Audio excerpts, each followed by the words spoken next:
sa atin.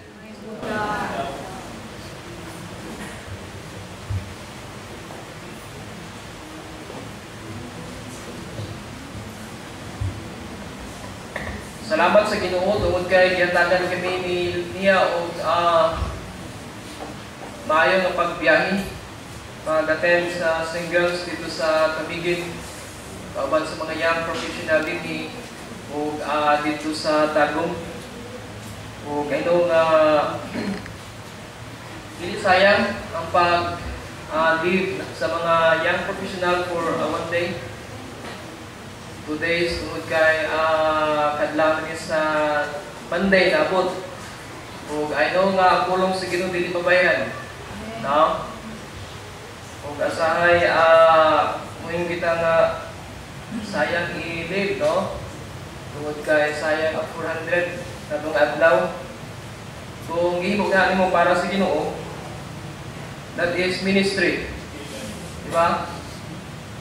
Ug ang pulong sa Ginoo dili gyud pabayaran sa kwarta. Tungod kay ang kwarta makita na siya, ug ang pulong sa Ginoo magapabilin kana siya sa tuwa nga kasing-kasing. Ug mao ka nagidan nato nga desire, no? Iyog nga mga ginikanan ato gid i-encourage ang ato nga mga young people, young professional sa pag-attend sa mga fellowship tungod kay nga daghang gyud sila ma-learn, no? Sa kining nga mga fellowship. Karon nga buntag, padayon kita sa pagtuon sa pulong sa Ginoo ug niya na kita dinhi sa 1 Thessalonians chapter 5. Sa ato nga pagtuon sa bigo nga book of 1 Thessalonians. Kita dinhi sa 1 Thessalonians chapter 5 verses 1 and 2. Karon nga buntag tunda nato the day of the Lord. Ingon pa ang verse 2, for yourselves know perfectly that the day of the Lord. Dire nato gikuha that the day of the Lord so cometh as a thief in the night. Usa sa pinaka medyo hadlok, no, nga kamaturan nga makita nato sa pulong sa Ginoo kining word nga as the day of the Lord. Usa kini ka term nga gigamit sa pulong sa Ginoo sa pag-describe sa adlaw sa pagbalik ni Jesus Christ. Dili lang sa pagbalik niya nga mahimo siya sa King of Kings. Sa pagbalik niya mao kini siyang time nga ibubo sa Ginoo ang iyahang kapumot sa kalibutan, ang iyahang kasuko sa mga makasasala. It is a day of devastation, destruction, doom, damnation. Mao kini siya ang adlaw, the day of the Lord. Si Paul nag-remind kanato na kini siya, importante kini siya sa human history. Wala pa kini siya may tabo. Ginapaabot pa lang kini sa mga nakabalo o labi na sa mga Kristohanon o ang mga tao wala nakabalo nini o kinahanglan nato sila sultian. Tungod kay maabot ang time nga ang kasuko sa Ginoo, maabot gayud. Kini nga sermon panagsalang kini nato madunggan, no? Ang iyang pagbalik o iyang paghukom sa tanan nga nag-reject kaniya. Everything today, kung ato ang madunggan ang pulong sa Ginoo, puro positive, no? Affirming and comforting sa matag usa. Ang Bible, kung tanan nato ang Old and New Testament, loaded with warnings, no? About the judgment of God. The eternal punishment on unbelievers. Ang wrath sa Ginoo. O gani ang mga prophets, daghan gistorya nini. Ang mga apostles, nagaisgot nini, ug laban na si Jesus Christ sa time sa iyang mga disciples. Nagaisgot siya about sa the day of the Lord. O ang the day of the Lord, dili kini siya fiesta, dili kini siya celebration of Thanksgiving. Mao kini siya ang adlaw nga ibubo sa Ginoo sa kalibutan ang iyang kasuko sa mga makasasala o sa tanan nga nag-reject kang Jesus Christ. Now, tanaro to siya kung tanaro to siya Apostle Paul, kuman niya gi-explain ang rapture in chapter 4, 13 to 18, i-describe din na ang nature sa rapture, ang character, paano, kinsa, ang madala sa kining pagkuha sa church, both mga buhi o mga patay, maka-appear sa rapture, katong mga naasa kang Kristo.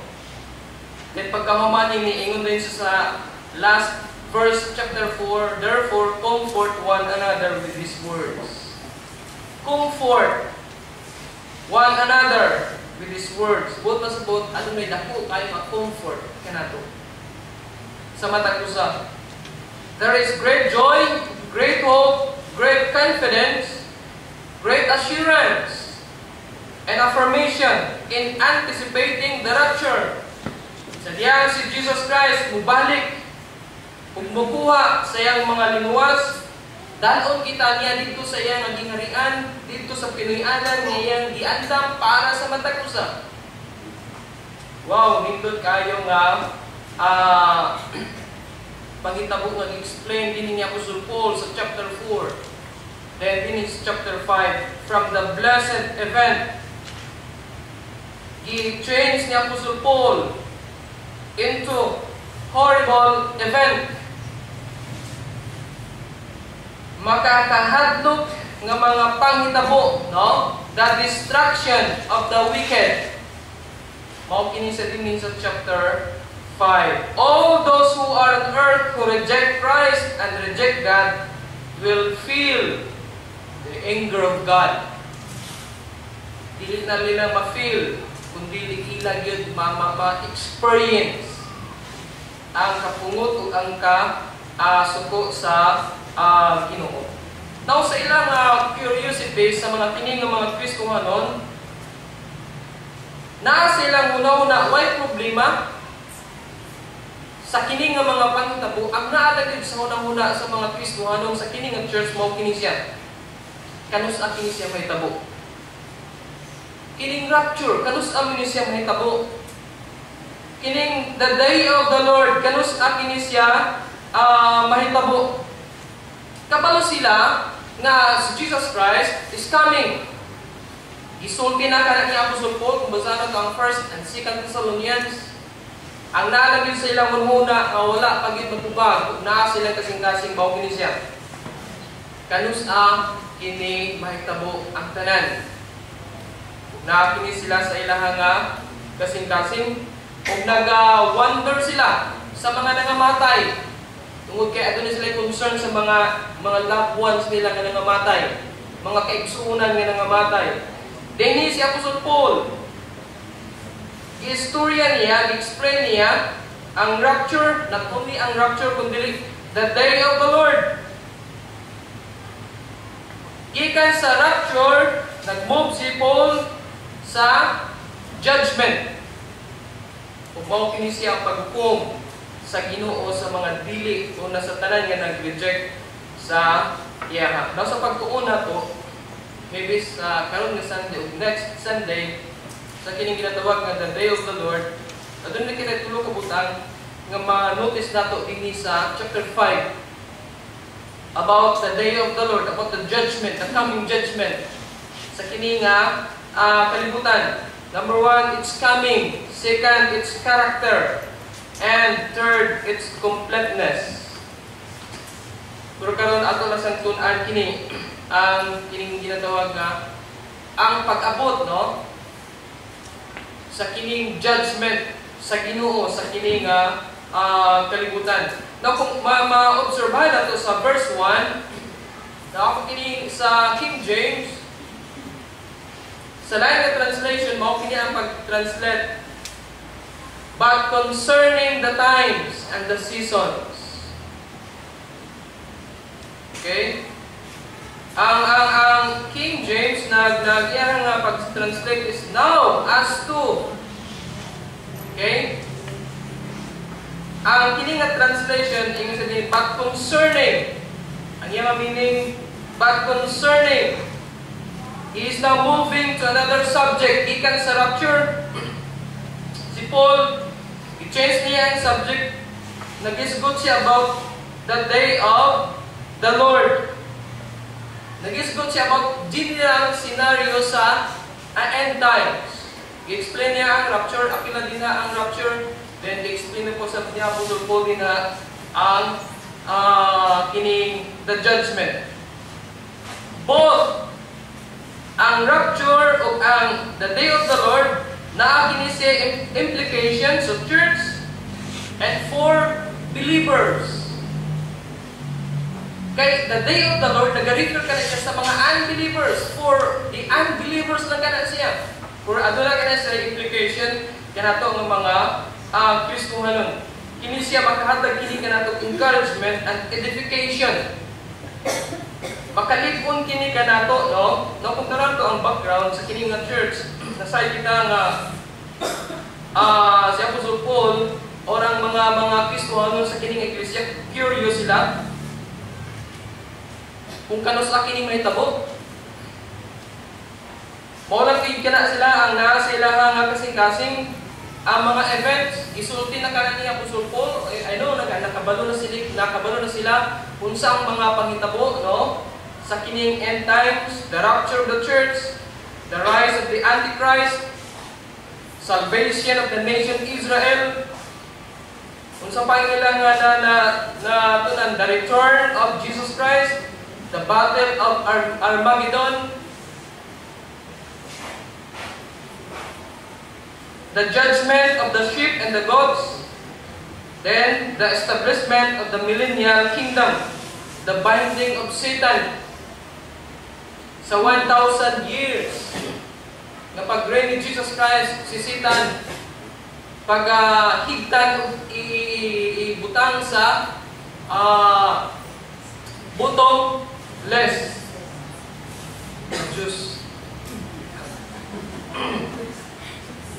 Nalaman na siya sa itulikan, no? Puro si Satan na experience kini niya, I don't know kung paano kini, no? Walay katapusan kapag hagbong ni Satan, but tapusan sa 1,000 years buhian siya kung mao kini siya nga makatintal sa kini siya, no? O mao kini ang laban, no? Sa kingdom ni Jesus Christ. So mao kini siya ang ilan nga pangunahuna o kanus kini siya may tabo. Pero si Apostle Paul wala siya nagsulti kung kanus sinikan, kanus kini may tabo. Ihatag na niya ang mga events, mga sign, even si Jesus Christ. Babasa kini nato karon sa gospel.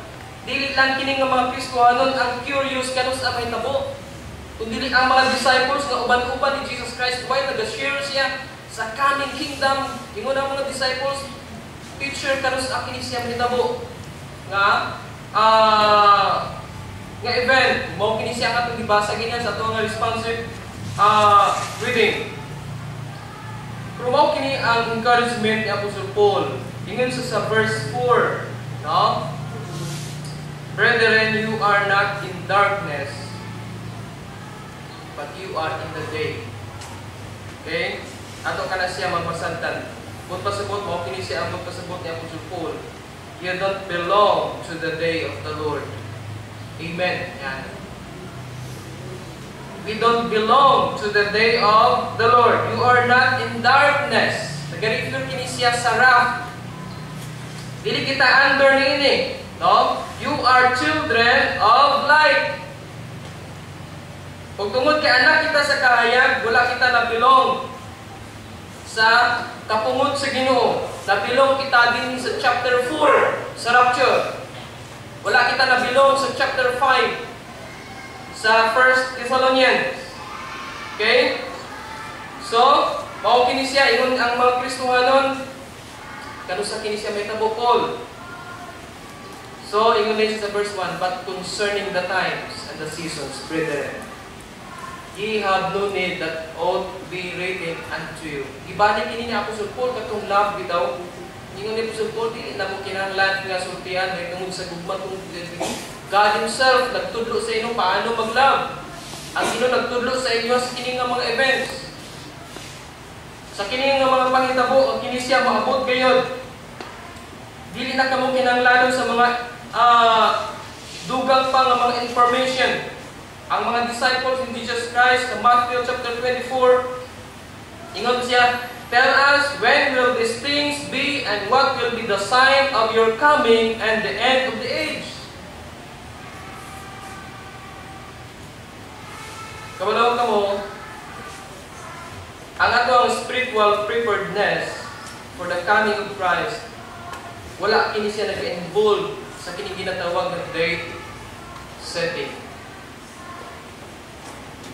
or clock watching, sign seeking. Amaw kini siya ang sign na maabot na sa Ginoo. In verse 9, God has not destined you for wrath.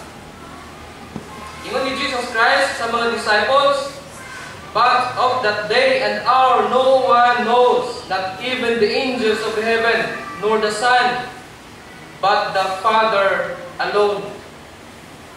Mao kini siya ang challenge, no? Nobody knows kano sa mabot ang Ginoo.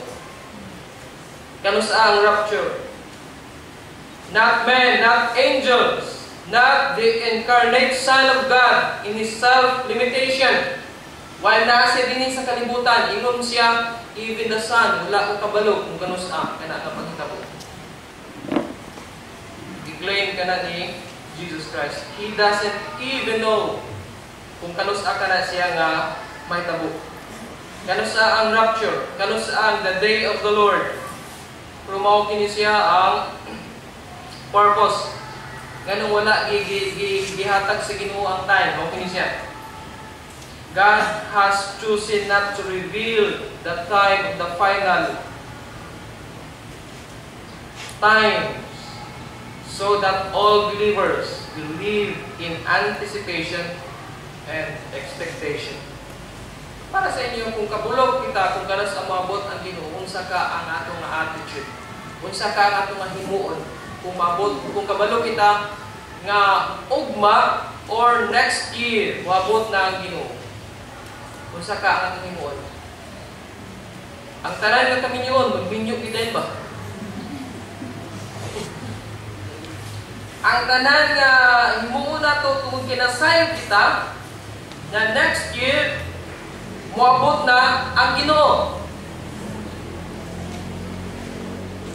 Ingon ni Paul dinhi, that day of the Lord will come just like a thief in the night. Wala siya nagsulti of date. Wala siya nagsulti kung kano saan. Pero ingon ni Paul dinhi, mao lang din siya ang klaro kayo that the day of the Lord will come just like a thief in the night. In verse 2, no? For yourselves know perfectly that the day of the Lord so cometh as a thief in the night. Mao ka na siya ang atong first point ato sa atong pagtuon dinhi. It's coming. Sure gina siya. Maabot gina siya, no?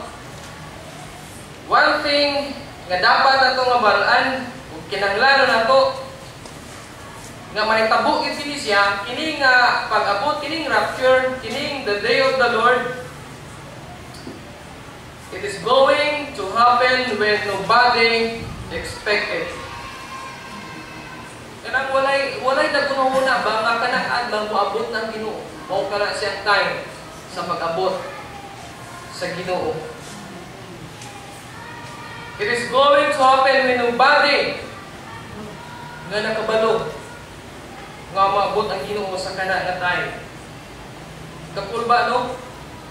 Ubaw ka na siya, mag-encourage kita kanunay na be ready, be sober. Anytime maabot ang Ginoo. Nakakasay mo masakinan, nakakadila sa mga balay, nakakasay mo na nag-relax ka, gunit kang sigarilyo, pack rapture. Pag-abot doon sa langit, hanap ka.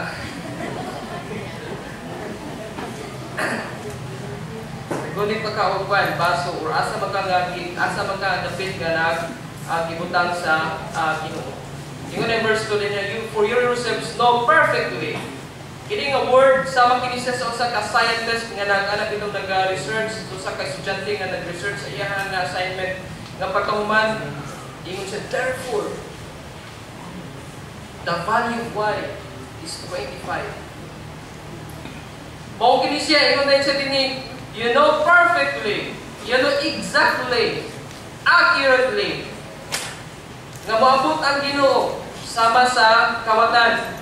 Wala siya Apostol Paul, wala siya nagsulti og date. Pero mao kini siya nga ang pag-abot sa Ginoo sama sa kawatan. In Matthew 24, gisulti kini ni Jesus Christ in verse 36. But of that day and hour no one knows, not even the angels of heaven, nor the Son, but the Father alone. Mao na si ang sekreto din. The time, we don't know. Then, padayon kita sa verse 37 to 38 sa Matthew chapter 24. For the coming of the Son of Man will be just like the days of Noah. Okay? For us in those days which were before the flood, they were eating and drinking, they were marrying and giving in marriage, until the day that Noah entered the ark. O kinisya din nga ang pagbalik daw sa anak sa Ginoo, si Jesus Christ nagsulti, gisulti niya may tungod sa kang Noah. Nga ang mga tao wala kita expect na moabot ang flood. Worldwide nga flood. Kisa kayo mag-expect na naghimog arka si Noah dito sa bukid. Noah, taon sa mga nabuang ka na. Okay, mo for 120 years naghimo ka na ni Noah. Not only sa paghimo sa arka, kundi sa pag-warn sila, warning, preaching righteousness, warning them about the judgment of God. Pero unsay ilang gihimo, paningog-ningog lang sila. Kaya bitong daw sa waay lang, daw wala lang hitabo, no? Nga pagdungog nila, lapo sa pikas, dalugan. Okay, mo kini ang mga tao sa time ni Noah, mo usab kini siyang time sa pagbalik sa Ginoo. Now, kung tanaw ko sa chapter 24 sa Matthew, si Jesus Christ nag-start na discuss sa verse 4. Okay? Nga mo kini siya may tabo someday, no? There will be wars, rumors of wars, nation against nation, kingdom against kingdom. There will be famines, there will be earthquakes. Ato na kana siya nga nadunggan, o ato na kana siya nga mga experience, no? Sa kini nga mga panghitabo. Then, bambasa sab nato din mga false prophets, leading people astray. Mabot ang time nga naay mo claim nga sila si Jesus Christ, naan kana siya sa atong time karon. Babasa usab kay nato din sa verse chapter 24. Daghan ang mga tawo nga madala nila ug mutuo sa ila. No? And verse 21, kung basahin ito sa Matthew 24 verse 21, for then there will be a great tribulation such as has not occurred since the beginning of the world until now forever shall. Kabalo mo kining tribulation, yun ni Jesus Christ, panghitabo kini siya nga wala pa gyud nahitabo sa kalibutan. Oh, grabe no. Na-experience nga ito din sa ato ang nasod mo sa man. Earthquake last year sa Bohol. Sud-ayon, no? Pablo, gusto pa, Yolanda, pinakakusog ng tahipon. Baka yung grabe, no? Pumunta na ka sa video sa TV, grabe kaluhi sa mga tao. Pero kabalo mo, layo ka na siya. Sa judgment sa Ginoo someday. Hindi pa ka na siya mau. Hindi pa ka na siya mau. Prelude pa lang ka na siya. Nag-start pa lang ang Ginoo sa pag-judge sa kininga kalibutan. Pero mabot ang time sa kininga tawag nga culmination. The final judgment. Wow, di na natin ma-experience. Di na ma-experience sa kalibutan ang grabe nga paghukom sa Ginoo sa atoa. So mao kini siya ang mahitabo.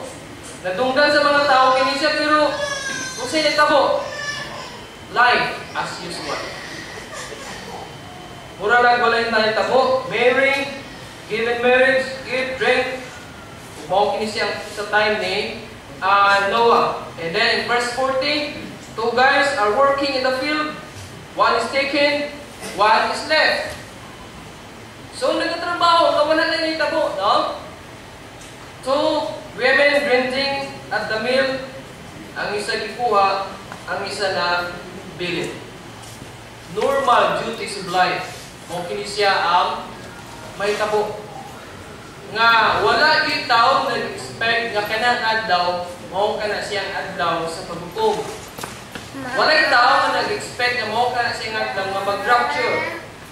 Wala tawo nga mag-expect nga moabot na di ay si Jesus Christ ang paghukom sa kalibutan. Ang kalibutan, ang church, yatagan o enough nga information. Kita nga mga Kristohanon, yatagan kita enough nga information sa kini nga kami nga mga panghitabo, no? So unsa man ang implication kini siya sa tuwang kinabuhi. Para sa kalibutan, mao kini siya. There is a judgment day coming.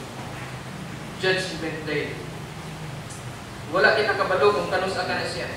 Pero mao kini siya. May mga early signs, no? Nga ihatag sa Ginoo. Wars, rumors of wars, isa pa. Grabe nga mga panghitabo. Kini ginatawag na climate change, no? Mga sign na kini siya nga gigi hatag sa Ginoo. O nga nasayd kita nga kining tanan gi-allow sa Ginoo. Mao na kini siya ang pagsugod sa Ginoo sa pag-judge, paghukom sa kalibutan. Pero mao kini ang gihatag ni Paul ng pagbalik sa Ginoo sama sa usa ka kawatan. Wala siguro kawatan, kasi may kawatan din nga dinun sa text nga wala ko din na sa inyo niya mga wato. Alas 9 open ang pultahan. Gawas ko ang kitingsan kung sabo, no? Inside job. Pero ikaw matagiya nga gawaton ing butang nga nadi na sa imong nga balay. Then magdala sa placards at bank sa inyong nga balay 9 to 10 PM takkat ko niya pagbantay. Wala ri kawatan nga maghimo niya. Ug mausab ka na siya ang pagbalik sa Ginoo. Mao ka na siya ang mga sign. Now in Luke chapter 12 35 to 40, Luke 12, 35 to 40, be dressed in readiness and keep your lamps alight, and be like men who are waiting for their master when he returns from the wedding feast, so that they may immediately open the door to him when he comes and knocks. Blessed are those slaves whom the master shall find on the alert. When he comes, truly I say to you, that he will gird himself to serve and have them recline at the table, and will come up and wait on them. Verse 38, whether he comes in the second watch or even in the third, and finds them so, blessed are those slaves. Verse 39, and be sure of this, that if the head of the house had known at what hour the thief was coming, he would not have allowed his house to be broken into. You too be ready, for the Son of Man is coming at an hour that you do not expect. You do not expect. Mao kana siya ang warning. Mao kana siya ang concept nga makita nato dinhi. The concept of thief is the concept of unexpected and will come nga pag-abot sa kini nga kawatan, no? But pasabot, ang pagbalik ni Jesus Christ is not knowable. Another term is not knowable. Walay nakabalo niini. The day of the Lord will come like a thief in the night. Wow. Kunyang gabi, ugma, Wala kita kabalo. Now, ang word nga the day of the Lord, kung basaw na to, mabasa kayo na to sa tulo ka books, no? Una in Acts chapter 2 verse 20, in 2 Thessalonians 2:2, then 2 Peter 3:10. Okay? Mabasa ka na to ang the day of the Lord. Pero din sa Old Testament, labi na sa mga prophets, daghan kita babasa sa kining word nga the day of the Lord. Una, masana ko din sa Isaiah chapter 13 verse 6. How for the day of Jehovah is at hand. It shall come as a destruction from the Almighty. And verse 9, behold, the day of Jehovah comes, cruel and with wrath and fierce anger, to lay the land waste. He shall destroy sinners out of it. In Joel 2:11, and Jehovah shall give his voice before his army, for his camp is very great. For he who does his word is strong, for the day of Jehovah is very great and terrifying, and who can endure it? In Joel 2:11, and Jehovah shall give his voice before his army's camp is very great. For he who does his word is strong, for the day of Jehovah is great and terrifying. And 31, the sun shall be turned to darkness, and the moon to blood, before the coming of the great and awesome day of Jehovah. Amos 5:18, woe to those desiring the day of Jehovah! What is this for you? The day of Jehovah is darkness and not light. Zephaniah 1:14, the great day of Jehovah is near. It is near and rushing greatly. The sound of the day of Jehovah, the mighty man shall cry out of bitterly there. That day is a day of wrath, a day of distress and pressure, a day of waste and ruin, a day of darkness and gloom, a day of clouds and thick darkness. Wala kitayong mababasa din ng celebration. Put pa sabot, the day of the Lord, puro negative. Okay? Destruction. Another term meaning, ginatawag gini siya nga the time of Jacob's trouble. In Jeremiah 37, kung basa na ito ang Jeremiah chapter 30 verse 7, alas, for the day is great, there is none like it, and it is the time of Jacob's distress, but he will be saved from it. The word ring of Jacob nag-refer kinisa sa Israel. Okay? A time of wrath, judgment, indignation, punishment, hour of trial, hour of trouble, destruction, darkness. I don't know kung paano kinisya, no? Kung basahan na to ang Revelation, makita na ito din ha, ang mga stars, mga hulog. Ang problema kay ang stars, naku pa man sa kalibutan. No? Kangit-ngit, earthquake, mao kinisya din ang kita na to. Now, tinuod sa Old Testament, kung tanaw na to, ang Ginoo nagagamit siya og mga tao sa paghukom, labi na sa mga Israel. One nation destroys another nation. Okay? He used famines, earthquakes, or whatever in the natural course. Ginagamit kini siya nga instrument sa Ginoo sa judge. Pero kining tanan prelude pa lang kini siya. Sa atong time karon, prelude pa lang kini siya sa final almighty supernatural judgment sa Ginoo. Kining gira, kining gutom, probably the plagues of AIDS. Patong obserbahan kining AIDS, wala pagid na diskubrihan ng tambal. Wala ko din nga sakit, usa na kini siya kapag judge Ginoo. Nagawas karon yung mga virus. Usa kana Ebola virus, Corona, bird flu, usa pa na mga sakit karon. MERS, Nagatuo ko nga kining tanan nag-start ng Ginoo sa pag-implement sa iyong pag-judge ini nga kalibutan. Kaya nga mga sakit sa una, wala pa man siya, di ba? Okay? O tungod kay ang Ginoo magahukom sa katapusan ng mga adlaw. Ang New Testament nagtawag sa the day of the Lord or day of wrath. In 1 Peter chapter 2 verse 12, the day of visitation. Now ato nga dapat i-distinguish ang day of Christ or from the day of the Lord. Dahil ka na siya, no? Makabasa kita din sa Philippians, gigamit ka ni Paul, the day of the Lord. In 1 and 2 Corinthians, in 1 Corinthians chapter 1 verse 8, the day of the Lord Jesus Christ. No, mao kini siya ang kalainan, no? Aduna kana siya ay kalainan, the day of the Lord and the day of the Lord Jesus Christ, or the day of Jesus Christ. Now, the day of Jesus Christ, it always has to do with the time of being rewarded by Christ.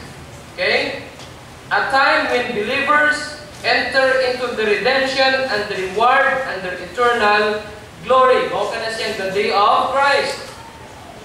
But the day of the Lord, mao kana siya ang pag-judge sa Ginoo sa mga ungodly. Ang tanan nga mga nag-reject kang Jesus Christ, pagkahukman, ini nga time, a period of judgment. A period of judgment. Wow. Mao kini siya ang warning kanato. Dili na kita bulag ini mong higal. Naon sa man ang implication ini sa ato.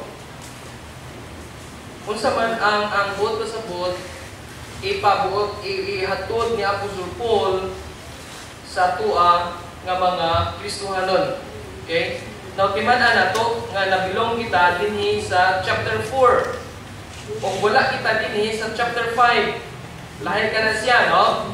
Tungod kay ang chapter 5, para ka na siya sa mga unbelieving na mga tao nga nag-reject kang Jesus Christ. O gani,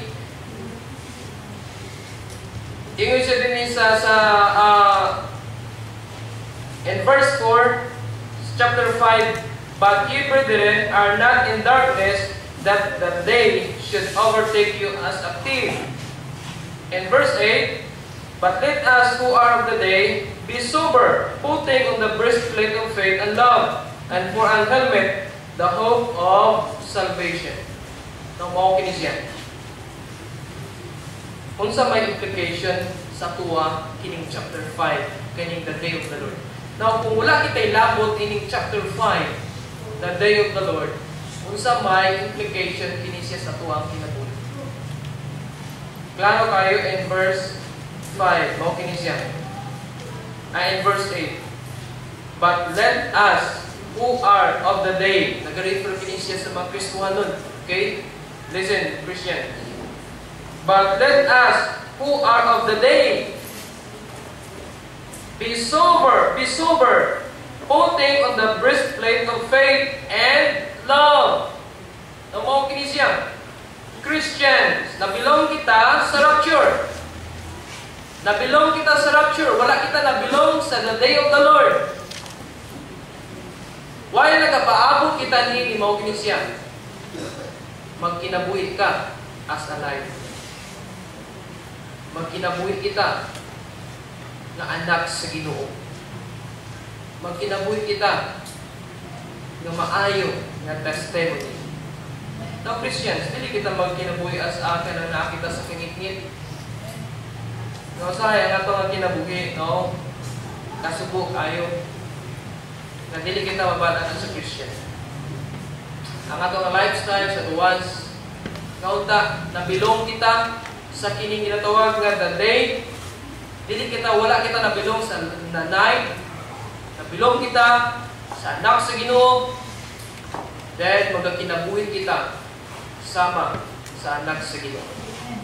Be sober. Be alert. Christians, wake up. Nara kita sa last day. Pero ang ato ang kinabuhi, wala nagasupi. Wala kita nag-expect. Anticipate sa pagbalik sa Ginoo. Be sober. Be alert. Sa ato ang pagkinabuhi, hapit na magbalik ang Ginoo. Christians. Pagkinabuhi daw ang Ginoo mag-abot na upang. Last week siya yata to or karon nga week dawat ko text ingon dito nga si President Aquino o si Barack Obama nag-approve, no? $150 million sa kining unified ID. Hindi na magkala siya bago, di ba? Tungod kay ang atong mga ID karon iisa na lang. SSS, USIS, ano sa pa? PhilHealth, nasa isa ka ID. Tilod ka na siya, mabot ka na siya time, nga isa na lang ka number. O gingon ba dito? Nga daghan na nagpabutang number sila nga nakamot o sila nga aktang biochips, na alam ka na siya. No?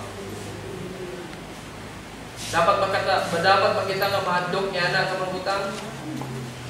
Mahadlok ka kung hindi ka siguro sa imong kaluwasan. Pero kung siguro ka sa imong kaluwasan, ayaw ka hadlok, hindi niya kita ma-appeal niya na. Sa rapture kita na dito. Kung mawagin siya ang warning ka na ito ng mga Christians. Pag kinabuhi, nga naa sa kahayag. Nana kita sa last days, Christians. Nana kita sa last days. Pag kinabuhi, nga naa sa kahayag. Ayaw pag kinabuhi, nga naudaa ka sa kangit-ngit. Kaya mabot ang time, nga basing mubalik ang Ginoo. Kung mubalik kung mag-rapture, higala, asa ka. Unsa ka ang imong ihimo? Unsa ka ang atong ihimo? Mao ka na siya, ingon niya ni Jesus Christ sa katapusan sa iyang conclusion. Be ready. Higala. Ready kita kanunay. Ang Christian ka nga buntag, ready ba kita kanunay sa pagbalik ni Jesus Christ? Ready ba kita? Yes, ato na kita yung range plan. Ato na kita yung mga planos kung kinabuhi kung mo kinisya. Ayaw pagplano sa mong kinabuhi nga daw dili na magbalik ang Ginoo. Nakakita ginapangayo sa Ginoo kung mo kinisya. Pag kinabuhi everyday. Pag kinabuhi everyday, nga daw balik ng Ginoo, ugma ko niya. Ora ka na siya ang challenge nga nato karon gubuntag. Nabilong kita sa chapter 4 sa rapture. Wala kita nabilong sa chapter 5, the day of the Lord. Pero ini po din pag kinabuhi, nga naa sa kahayag, Christians. Hapit na magbalik ang Ginoo. Anytime, hapit na mag-rapture, nanay mga sign nga nakita nato. Be ready.